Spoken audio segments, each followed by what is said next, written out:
Hey friends, in this section, having passed part one, we're going to expand and make the techniques that we've already learned in part one more powerful.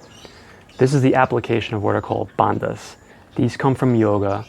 They're super ancient, and what they do is they effectively restrict the energy channels. It's almost like you're building up tension.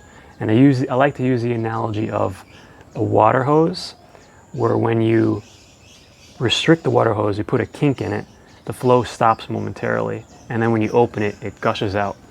So if you can think of the body as more of an energy system with the breath, we put restrictions on certain areas to block the flow and hold our breath, and then when we open them, we get a rush of prana or energy flowing through us.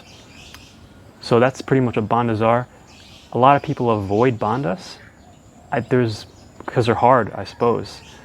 But these are the ways that you actually make any technique more powerful. So whether you're learning a basic technique or whether you go on to my advanced course or any other breathing technique you learn, I'm actually surprised that a lot more techniques don't include bandhas, because it's a simple thing to add to literally any technique as long as there's a breath hold to make it more impactful and more powerful on you.